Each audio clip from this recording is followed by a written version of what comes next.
Bonjour les amis, à travers cette vidéo, j'aimerais partager quelque chose sur vous concernant la souffrance. Pourquoi nous souffrons sur la terre? Quel est le but de la souffrance? Que tu sois un homme ou une femme, un enfant, que tu sois religieux ou agnostique ou athée, quoi qu'il en soit, nous sommes tous exposés à des souffrances dans nos vies, chacun à notre niveau. Maintenant, ce qu'il faut comprendre, quel est le but de ces souffrances que nous avons? Certaines personnes refusent la souffrance, d'autres disent que c'est injuste de souffrir, qu'on n'est pas né pour souffrir, que tout doit être rose, ce qui n'est pas vrai du tout. La souffrance, si elle existe dans notre monde, c'est pour un but. La question que chacun de nous devons nous poser, c'est pourquoi nous souffrons, comment nous souffrons, qu'est-ce que nous devons tirer de cette souffrance pour pouvoir avancer. Malheureusement, ce n'est pas ce que nous faisons souvent et les gens se trouvent dans des schémas répétitifs, toujours en train de refaire les mêmes erreurs, de vivre les mêmes expériences et c'est compliqué dans leur vie. Pour ceux qui lisent la Bible, il y a une parole des Écritures qui dit « Il ne faut pas mettre le vin nouveau dans de vieilles outres. Le vin nouveau, il faut le mettre dans des outres neuves. » L'archange Gabriel, par la révélation, a aussi répété cette même parole en disant « Ne mettez pas le vin nouveau dans des outres anciennes. » Là, c'est une loi fondamentale de la vie que nous devons comprendre. C'est une loi naturelle qui permet d'aller de l'avant. Ne pas mettre du vin nouveau dans des vieilles outres, parce que nous sommes des outres, nous sommes des vases qui devons recevoir quelque chose, de la lumière en nous. Donc, l'image qui est donnée, c'est de ne pas mettre du vin nouveau dans des outres anciennes. Mettre cette loi en pratique permet de vivre dans une alliance en conscience avec la sagesse de Dieu et dans la présence du monde divin, des mondes supérieurs.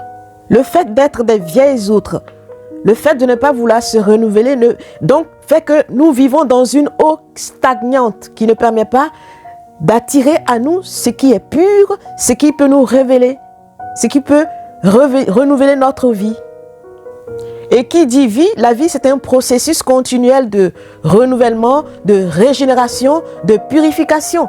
Alors celui qui ne comprend pas cette loi, qui est de ne pas mettre du vin nouveau dans de vieilles outres, sera vraiment un handicapé dans sa vie physique, dans le chemin de sa destinée. Nous œuvrons tous dans notre vie pour attirer des choses à nous. Mais ces choses qui viennent à nous viennent avec des mondes que nous ne maîtrisons pas. Un homme ordinaire, par exemple, va vivre naturellement sa vie, il va accepter de faire certaines activités, il va faire des efforts, entrer dans une discipline quelconque pour obtenir des choses, pour obtenir une vie belle. De même, une personne qui est éduquée, qui est initiée à la sagesse des mystères, qui comprend les lois cosmiques, qui comprend les lois des affinités, les lois des correspondances, cette personne va cultiver aussi certains états de conscience, certaines pensées, certaines attitudes, certains comportements. Elle va dire certaines paroles, faire des rituels et s'engager dans des œuvres pour attirer aussi à elle, cette personne, elle va attirer à elle un monde déterminé selon sa destinée. Donc chacun de nous, nous approchons, nous avons notre approche pour recevoir ce que nous voulons dans notre vie. Mais ce que nous ignorons souvent, c'est que suivant les approches que nous avons pour obtenir des choses, nous attirons à nous des mondes qui viennent en correspondance avec ce que nous désirons dans nos vies. C'est pour cela que nous devons faire attention et c'est par l'éveil qu'on peut savoir ce qui vient à nous. Donc, il faut comprendre aussi que le monde de l'esprit répond toujours à un appel bien déterminé. Lorsque nous formulons une requête, le monde de l'esprit va répondre. Mais il faut comprendre que ce n'est que le début d'un processus. Ce n'est que le début du processus de notre éveil. Il ne faut pas s'arrêter à ce niveau. Recevoir juste ce qu'on demande, ce qu'on obtient, et puis on s'arrête là. Parce qu'après, on verra, dans la suite, il y aura le bâton en retour. L'étape suivante, c'est d'accueillir en soi le monde qu'on a attiré vers soi. Et si c'est la lumière que nous voulons attirer à nous, alors une fois que nous avons attiré cette lumière à nous, nous devons faire attention pour fermer les portes aux autres influences qui voudraient nous impacter, qui voudraient nous influencer. En effet, pour recevoir la lumière qui vient d'en haut, il faut être un calice pur pur et impersonnel. C'est-à-dire, il faut se vider de ce qui nous remplit. Il faut vider notre coupe de toutes les pensées, de tous les concepts, les croyances, les certitudes que nous avons, les états d'âme, les mémoires qui sont en nous, les alliances du passé. Toutes ces choses, nous devons les vider de notre outre. Nous devons les vider de notre calice pour que ce calice devienne pur afin de pouvoir recevoir la nouvelle vérité, la nouvelle luminosité, la nouvelle illumination qui vient vers nous, qui veut entrer en nous. Aussi longtemps que ce travail n'est pas fait, nous ne pourrons rien recevoir en nous pour nous transformer positivement. Pour ceux qui prient, pour ceux qui invoquent des présences supérieures, si on invoque la lumière, c'est pour qu'elle vienne vers nous et qu'elle entre en nous et qu'elle touche nos cœurs et nos vies pour nous transformer. Ce n'est pas pour qu'elle soit à l'extérieur de nous, dans les apparences, parce que la vraie lumière transforme de l'intérieur. Et le monde divin ne voit pas ton apparence extérieure. Tes belles voitures, tes beaux bijoux, tout est bien matériel. Le monde divin ne voit pas ces choses. La chose que le monde divin voit, la seule chose qu'elle voit, c'est la flamme de vie qui est en toi. Cette flamme de vie qui est allumée en toi, qui t'éclaire. C'est ce que le monde divin voit. Et cette flamme est allumée ou éteinte. Elle s'allume ou elle s'éteint en fonction des alliances que tu fais, en fonction des mondes que tu attires à toi. Il y a un passage de l'archange Gabriel qui dit « N'attire pas à toi ce qui est laid, nauséabond et mort, chaque jour commune en conscience avec la vie afin qu'elle s'anime en toi. » Donc, tu dois faire en sorte que ce que tu attires à toi soit des choses propres, des choses pures. Tu dois apprendre à communier avec le monde divin de sorte que tu puisses recevoir la vie en toi. Tu puisses communier chaque jour avec la vie. On ne peut pas toujours garder autour de nous ce qui est incompatible avec le monde divin. Quand nous sommes dans la spiritualité que nous voulons élever nos énergies, élever nos âmes, nous devons abandonner ce qui appartient au passé. Parce que ce qu'il faut comprendre, nous sommes entourés d'eau, nous sommes imbibés d'eau. Et cette eau capte les énergies qui nous environnent. Cette eau capte nos pensées, nos sentiments, nos désirs profonds, nos actions. Donc, selon l'orientation que prennent nos pensées, nos désirs, nos sentiments, nos actions, notre eau sera imprégnée de ces énergies, qu'elles soient, si elles sont positives, tant mieux. Si elles sont négatives, c'est pareil. Et c'est ce qui va nous impacter, c'est ce qui va attirer des mondes à nous. D'où il faut faire attention. Pour s'éveiller, apprendre à s'éveiller. Et pour s'éveiller, la première des choses qu'il faut faire, il faut vider sa coupe. Il faut vider sa coupe des croyances, des idées reçues, des croyances limitantes, des alliances tissées qui sont du passé, des mémoires enregistrées en nous, de nos états d'âme inconstants. Toutes ces choses, nous devons nous débarrasser de ça, nous devons les vider, de sorte que lorsque viendra la nouvelle énergie, elle puisse nous pénétrer, elle puisse nous remplir et nous impacter pour nous transformer de l'intérieur, et cela va se manifester dans notre vie extérieure en conséquence. Beaucoup de personnes veulent s'approcher de Dieu, beaucoup de personnes veulent être remplies de la lumière, mais soit elles n'ont pas de coupe pour recevoir cette lumière, parce qu'elles ne s'intéressent pas du tout à tout ce qui est divin, tout ce qui est chose du monde supérieur, soit elles ont une coupe, mais la coupe est déjà pleine de choses. Donc, il n'y a plus d'espace, il n'y a plus de place pour que la lumière puisse avoir accès à eux. C'est pour ça qu'il faut vider d'abord cette coupe avant de pouvoir recevoir une eau fraîche, une eau lumineuse, divine, nouvelle eau, un nouveau vin dans la coupe. Donc, nous devons apprendre à construire nos vies sur des bases solides, des bases stables et éternelles.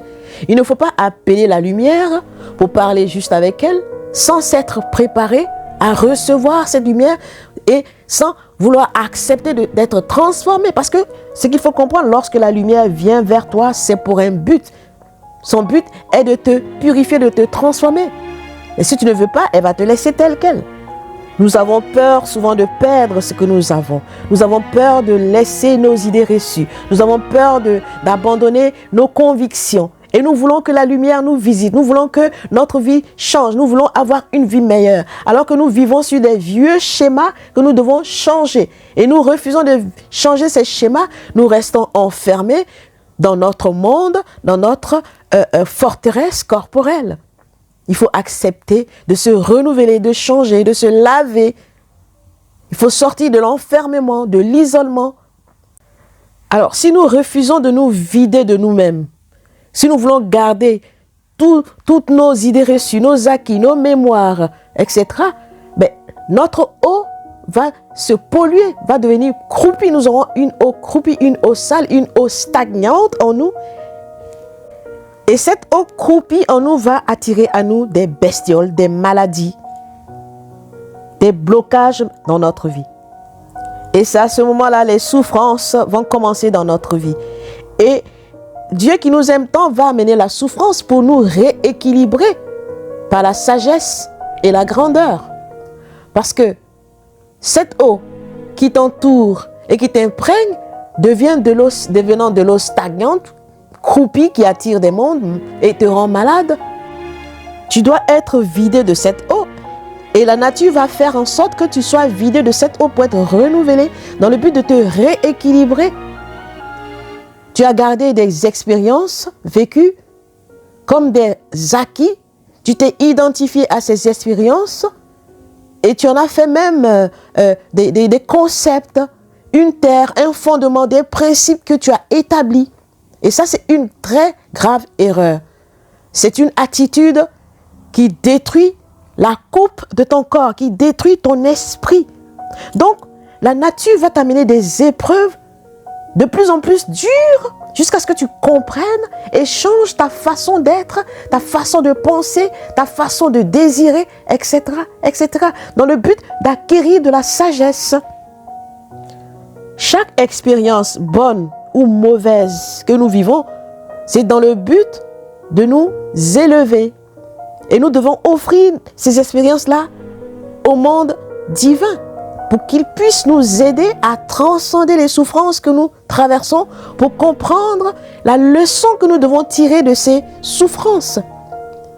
Toutes les expériences positives comme négatives, surtout, c'est ce qui nous bloque, que nous vivons, doivent être rééquilibrées, transformées en sagesse.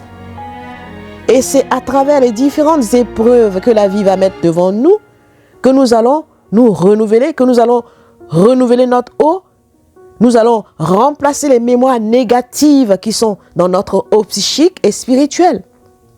Parce que la mémoire de l'eau ne doit pas garder en elle tout ce qui est négatif, toutes les épreuves que nous avons vécues. Elle ne doit garder que la sagesse que nous avons tirée de ces épreuves-là. C'est pour ça que beaucoup de gens refont toujours les mêmes schémas, revivent toujours les mêmes situations, parce qu'elles ont gardé dans la mémoire de leur eau les épreuves qu'elles ont vécues. Elles n'ont pas encore compris les leçons qu'elles devaient tirer de ces épreuves. Donc, elles refont toujours les mêmes erreurs et elles revivent toujours les mêmes épreuves. Alors que le but pour lequel on a des épreuves, c'est de pouvoir comprendre la leçon qu'il faut tirer de ces épreuves pour en tirer une sagesse.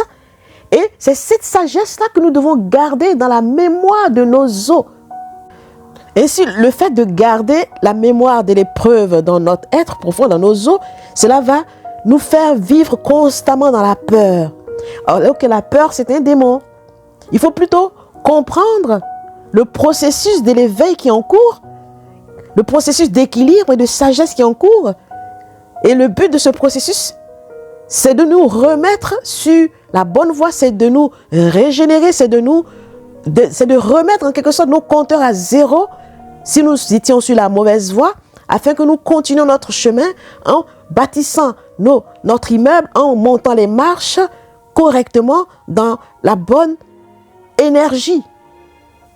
C'est pour cela, pendant l'épreuve, souvent les gens maudissent Dieu. Il ne faut pas maudire le ciel, il ne faut pas maudire Dieu. Il ne faut pas se couper du monde supérieur, bien au contraire.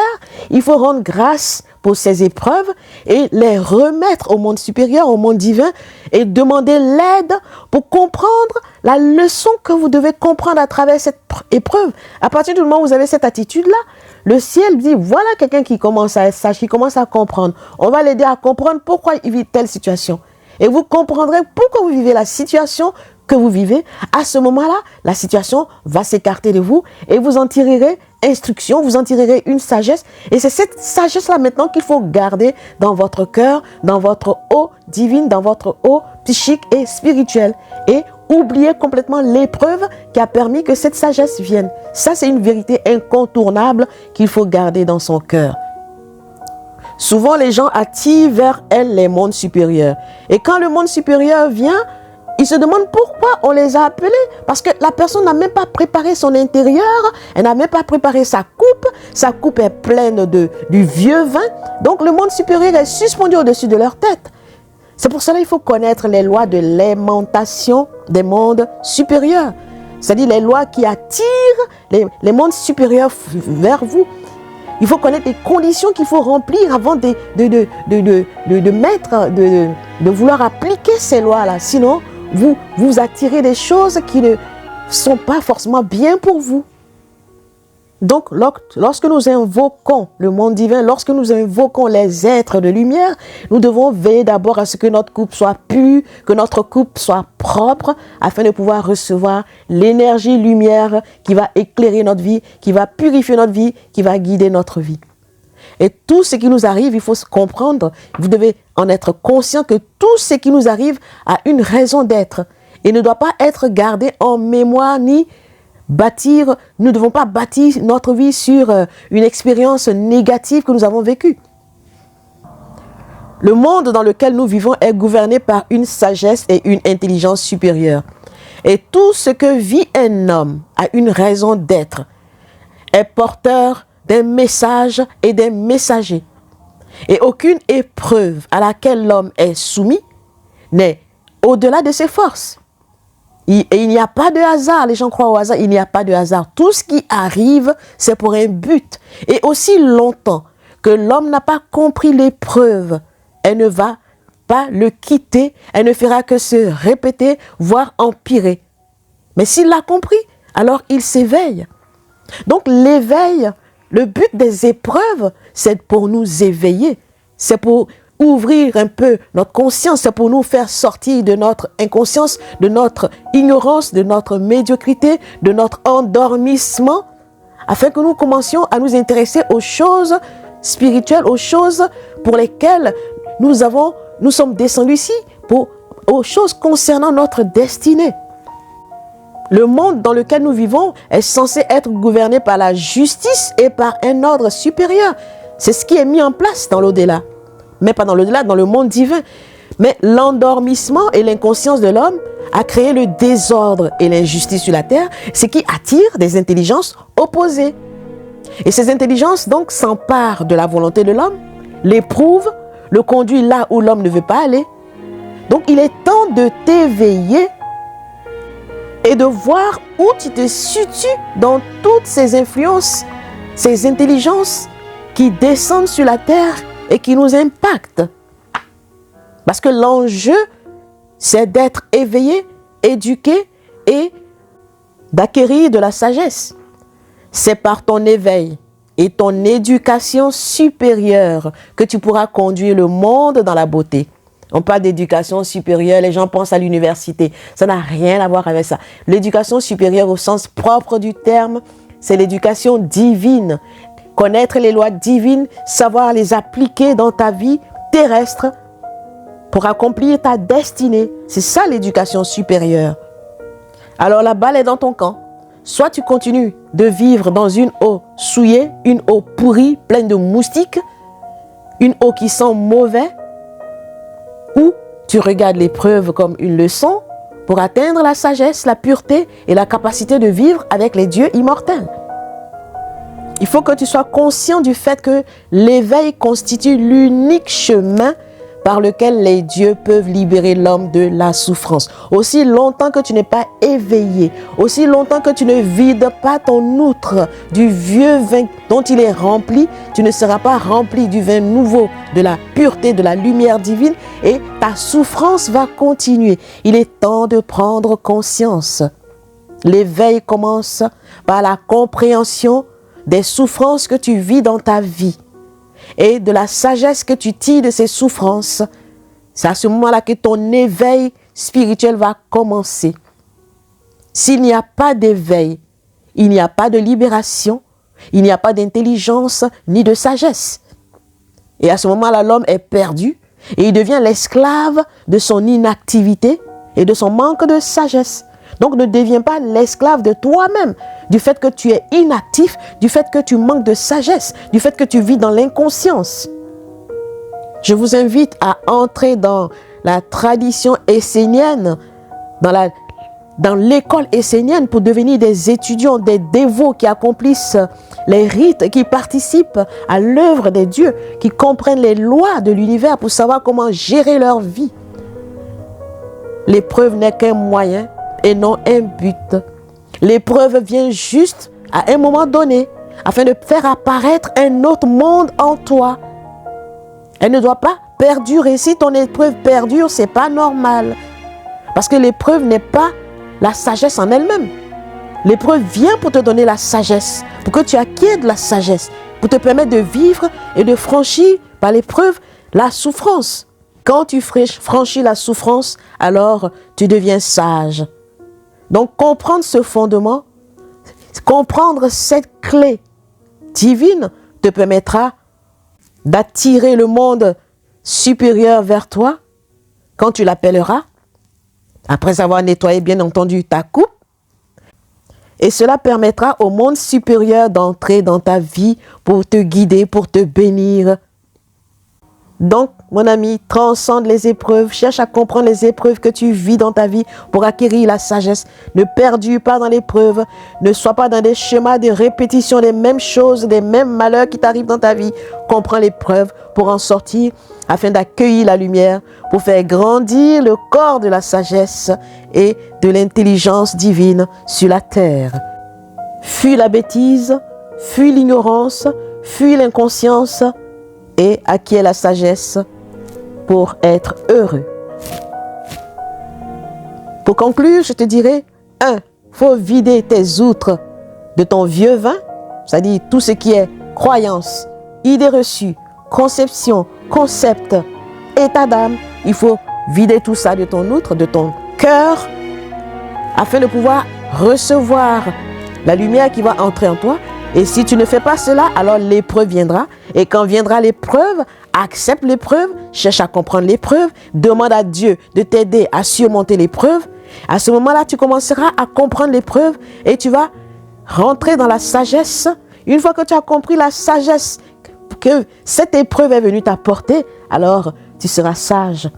Et quand tu auras traverser l'épreuve, ne garde pas en mémoire cette épreuve, ne garde pas dans tes os cette épreuve, garde plutôt la sagesse que tu as acquis à travers l'épreuve et va de l'avant, oublie l'épreuve. C'était là les étapes de l'éveil que je voulais partager avec toi. Reste béni, à très bientôt. Si tu sais que tu ne sais pas, tu sauras. Mais si tu ne sais pas que tu ne sais pas, tu ne sauras pas.